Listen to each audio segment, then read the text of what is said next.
안녕하세요. 일신사입니다. 저희 채널에는 신박한 사연들이 많이 있으니 많은 분들의 구독 부탁드립니다. 이번 사연은 쓰니님의 젓가락질을 가지고 매번 지적하던 아주버님께 사이다를 날린 사연인데요. 오늘의 사연 시작하겠습니다. 안녕하세요. 얼마 전에 여기서 젓가락질을 못한다고 고모님께 혼났다는 어떤 청년의 고민글을 읽고 저도 젓가락질로 맺힌 한을 풀었던 일이 생각나서 한번 글을 써봅니다. 일단 저는 시골에 사는 40대 아줌마예요. 이곳은 지역사회가 좁아서 누군가 제 글을 알아볼 수도 있어서 자세한 지역은 밝히지 않을게요. 저는 서울에서 태어나서 자랐습니다. 남편과는 대학 CC로 만나서 결혼을 하게 되었어요. 대학 시절 시골에서 서울로 유학을 온 학생이었죠. 순박한 시골 청년 같은 남편이 어찌나 저에게 진심을 다하던지 사귀게 되었습니다. 그렇게 사귀게 되어 연애를 하다가 남편과 저는 서울에서 취업을 하고 돈을 모아 결혼을 했습니다. 결혼할 당시 저희 부모님께서는 제 결혼 자금에 대한 지원을 아끼지 않고 하겠다고 하셨는데요. 만약 시골 사시는 시부모님이 경제 사정이 좋지 않으시면 저희 부모님께서 집을 해주신다고까지 얘기하셨어요. 그런데 막상 뚜껑을 열어보니 그게 아니더라고요. 시부모님은 상견례 때 저희 신혼집을 저와 남편 직장 가까운 곳에 30평대 이상 아파트를 해주겠다고 하셨어요. 저희 부모님과 저는 시부모님께서 서울 아파트 시세를 모르시고 하시는 말씀인가? 아니면 시골 분들이 허세를 부리고 싶으신가? 했는데 알고 보니 시부모님은 시골 땅 부자시더라고요. 그것도 그 지역 읍에서 최고 부자 정도로요. 헐 했어요. 저는 매번 남편을 농군의 자손이라고 놀렸거든요. 그저 순수하고 순정파였던 제 남편이 이런 부잣집 아들이었다니. 30이 다 될 때까지도 저는 서울에서만 살아서 지방에서 농사 짓는 분들은 서울 사람들보다 경제력이 모자른다고만 생각했었거든요. 저희 부부는 시부모님 덕분에 좋은 집에서 대출 없이 결혼 생활을 시작했습니다. 아이도 둘을 낳고 맞벌이 하면서 잘 살고 있었어요. 시부모님은 항상 저희만 잘 살면 된다고 하시는 분들이고 남편은 외아들이라 주변에서 흔히 듣는 시월드의 만행들은 저와는 거리가 먼 것들이었습니다. 그렇게 맞벌이를 하며 아이를 키우고 정신없이 살고 있었는데 시부모님께서 시골에 내려와서 살면 안 되겠냐고 제안을 하시더라고요.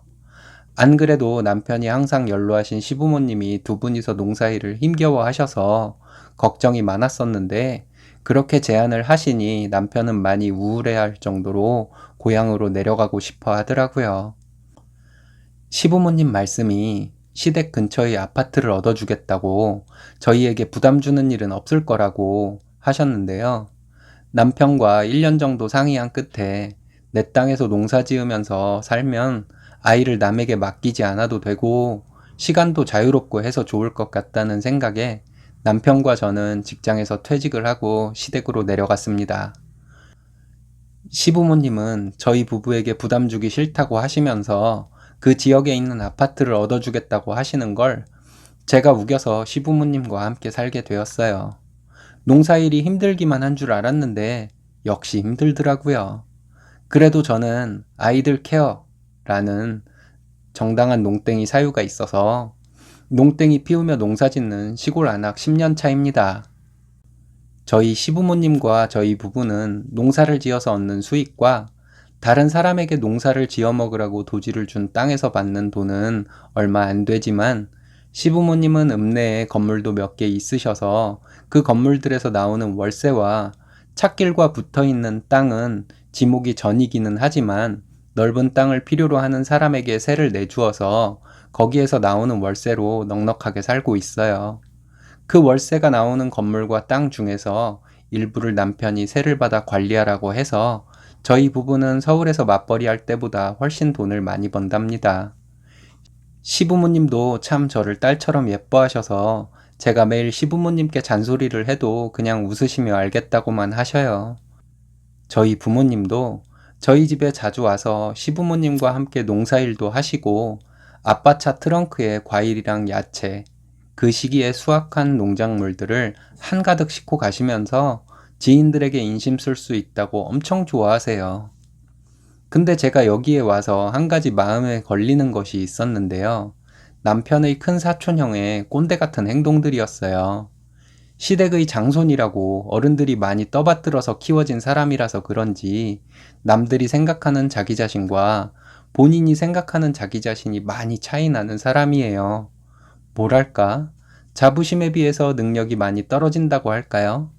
그분은 지금 내일 모레면 환갑일 정도로 저희 부부와는 나이 차이가 많이 나는데요. 저를 처음 만났을 때부터 제 젓가락질을 지적했던 분이시죠. 제가 밥 먹을 때 하는 젓가락질은 흔히 사람들이 정석이라고 알고 있는 젓가락질 방식이 아니거든요. 그렇다고 많이 다른 방식도 아니에요. 젓가락질 할 때 젓가락의 위쪽 부분이 벌어지게 잡잖아요. 저는 윗부분이 붙어 있고 아랫부분만 벌려서 음식을 집어서 먹거든요. 어렸을 때 친정아빠가 젓가락질에 대해 몇 번 지적한 적이 있긴 하지만 젓가락질을 못한다고 저를 혼내거나 하지는 않았어요. 근데 사촌 아주버님이 저를 처음 만났을 때 제 젓가락질을 갖고 사람의 근본 어쩌고 하면서 지적을 하더라고요. 그때는 제가 신혼 때였고 어릴 때라서 한마디도 못했어요. 그 후에도 그 아주버님은 지방 경조사에서 만나면 제 젓가락질을 가지고 놀리듯이 말하기도 했고요. 아주버님 본인은 어렸을 때 젓가락질 못해서 부모님께 혼나고 맞고 젓가락 뺏겨서 밥도 못 먹고 하면서 젓가락질을 배웠다는 자신의 젓가락질 인생 역전 스토리도 들려주고 그랬어요. 남편이 형이라고 부르는 사람이지만 워낙 나이 차이가 많이 나는 분이라 그 아주버님이 제 젓가락질을 지적하는 것에 대해 아무런 대꾸도 하지 못했는데요. 젓가락질만 가지고 뭐라고 하면 덜 기분이 상할 텐데 젓가락질로 시작해서 집안의 근본, 뼈대 이런 것들까지 걸고 넘어지며 은근히 제 친정부모님을 무시하는 것 같아서 기분이 많이 나빴었습니다. 남편과 시부모님께도 몇 번 기분 나쁘다고 얘기를 했었는데 그 아주버님의 아버님이신 큰아버님도 똑같았었다고 그냥 이해하라고 하시더라고요. 그 꼰대 아주버님의 아버님이신 큰아버님은 장남이라서 저희 아버님보다 할아버님께 많은 재산을 물려받았는데 아주버님과 함께 그 재산들 다 팔아먹고 이제 논 몇 필지밖에 안 남았다고 하더라고요. 시부모님 얘기를 들어보면 시증조 할아버님 때 도지를 받으러 도는 것만도 1년이 걸려서 바로 또 다음에 도지를 받기 시작했을 정도였대요. 시할아버님도 재산을 많이 팔아먹으셨다고 듣긴 했는데 그렇다고 해도 큰아버님과 큰아주버님이 얼마나 많은 재산을 물려받았었는지 대충 감이 오더라고요. 큰아버님 돌아가시고 재산도 많이 없애고 얼마 남지 않아서 혹시 큰아주버님이 경제적으로 어려워서 제사 안 지낼까봐 차례 제사를 지낼 때 저희 아버님이 큰동서 형님께 200만 원씩 준다고 하시더라고요. 그러면서 그 큰아주버님은 항상 제사, 집안, 근본 이런 걸로 자부심과 허세를 부리니 제가 젓가락질 지적받은 것이 더 기분이 나빴답니다. 큰아주버님은 아들이 둘이세요. 몇 년 전에 2년 차이로 두 아들이 결혼을 했는데요. 그 조카 며느리들이 인사를 왔을 때 제가 엄청난 것을 발견했습니다.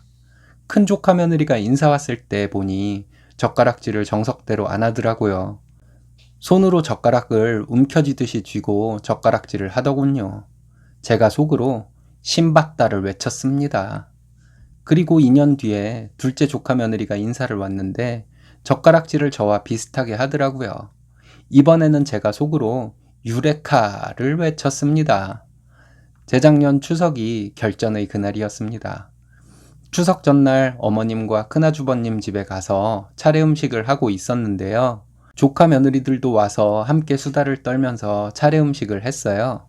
음식을 다 하고 조카 며느리들을 데리고 나가서 커피를 한 잔씩 사주고 들어왔어요. 그리고 큰 상을 펴고 다 같이 식사를 했죠. 식사를 하고 있는데 큰아주버님이 또 저에게 젓가락질에 대해서 얘기를 시작하더라고요. 기다리고 있었습니다. 젓가락질로 시작해서 또 그놈의 집안, 근본, 뼈대에 대한 얘기가 시작됐죠. 이때 일이 지금으로부터 몇 년 지난 일이라 정확히는 기억이 나지 않지만 기억나는 대로 얘기해 볼게요. 제가 그랬습니다. 아주버님, 젓가락질 가지고 그만 얘기하세요. 저희 집안 무시하는 것 같아서 별로 기분 안 좋아요. 이렇게 말했더니 아주버님이 그럼 젓가락질을 재수씨가 고치면 될 거 아니에요. 그 정도로 얘기를 했는데도 그대로인 걸 보면 재수씨도 참 고집 세시네요. 제가 작은 아버지였으면 며느리 젓가락질부터 제대로 하게 가르쳤을 거예요. 이렇게 말하더라고요. 제가 그랬죠. 그렇게 집안 따지시는 아주버님 며느리들은 저보다 젓가락질을 더 이상하게 하던데요. 정작 아주버님은 아드님들 결혼시킬 때 며느리들 집안은 안 보고 결혼시켰나 봐요.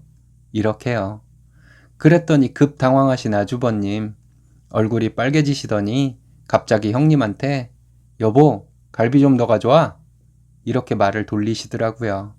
그래서 제가 아주버님, 며느리들도 인사 왔을 때 결혼 반대 많이 하셨겠어요. 그쵸? 그런데도 아주버님이 며느리로 받아줬으니까 우리 조카 며느리들은 아주버님한테 정말 고마워하고 잘해야겠다. 라고 했습니다.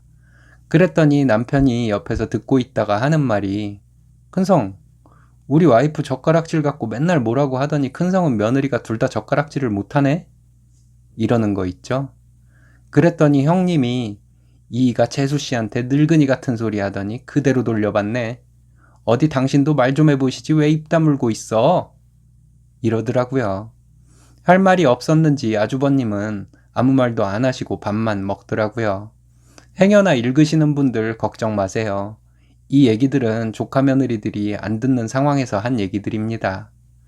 그렇게 식사를 하고 집으로 돌아오는데 얼마나 시원하던지. 그렇게 아주버님에게 시원하게 한 방 먹이고 난 후부터 아주버님은 제 젓가락질을 가지고 한마디도 안 하시더라고요. 그 이후부터 명절에 제가 꼭 아주버님한테 얘기합니다. 아주버님, 아직도 며느리들 젓가락질 안 고쳤어요? 나도 그렇지만 쟤네들도 참 고집 세네. 이렇게요. 아주버님네는 재산이 얼마 안 남았는데 저희 시댁은 재산이 계속 늘어서 아주버님이 기분이 안 좋으신 것을 제가 모르는 것은 아니에요. 이런 점도 아주버님이 저에게 젓가락질을 트집 잡는 이유들 중 하나인 것도 알고요. 하지만 제가 그런 말 듣기 싫다고 했을 때 그만했으면 저도 조카 며느리 들먹이거나 하지 않으려고 했는데 못 묻은 개가 못 묻은 게 나무란다고 저에게 고집이 세네 어쩌네 하니깐 저도 가지고 있던 조카 며느리 젓가락질 카드를 꺼낸 거죠. 조카 며느리들은 아무것도 모르고 잘 지내고 있어요. 꼰대 같은 성격의 시아버님도 자기 며느리들은 예쁜가 보죠? 젓가락질 지적을 안 하는 걸 보면 말이에요. 아니면 아들 이혼당할까봐 며느리 무서워서 젓가락질 지적을 못 하는 건가? 이렇게 저는 아주버님의 젓가락질 지적에 시원하게 반격을 하고 살고 있습니다. 처음에 시아주버님이 제 젓가락질을 가지고 지적했을 때 바로 반발을 하지 않아서 조카 며느리들이 들어오고 이렇게 더 시원하게 반격을 하게 된 것 같아요. 시아주버님에게 며느리들 젓가락질 들먹이며 충분히 반격을 했으니까 이제는 그만할까요? 앞으로는 제가 먼저 며느리들의 젓가락질 못하는 것에 대한 얘기를 꺼내지는 않겠지만 아주버님이 꼰대 같은 짓을 하면 저는 젓가락질 얘기를 꺼내서 아주버님 놀리려고요. 여러분들 그 기분 아시나요? 나한테 꼰대짓 하던 사람의 최대의 약점을 잡고 있는 기분이요.